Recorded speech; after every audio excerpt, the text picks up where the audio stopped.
Hello guys! Welcome back to our YouTube channel. It's me, Aina. Ngayon nga pala guys ay mamimili ako ng konting grocery. Halos ubos na rin kasi ang aming stocks. Bumili nga pala ako guys ng mga biskwit. Araw-araw kasi ako nagdadala ng mga biskwit para kapag nagugutom ako ay may nakakain ako agad. Bumili nga rin pala ako ng sabon panlaba, Downy, shampoo, asukal, at syempre, hindi mawawala ang bigas at itlog.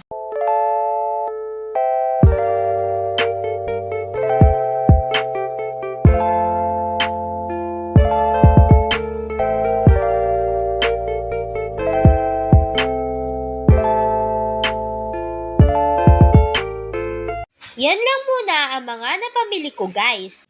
Yan lang kasi ang kasya sa budget ko. Basta, ang mahalaga, may bigas. Ang mahal na nga ng kilo ng bigas ngayon, guys. Kaya dapat ay huwag tayong nag-aaksaya ng kanin. That's all for today, guys. If you like our video, don't forget to buy us a cup of Coke or coffee and see you next time. Bye!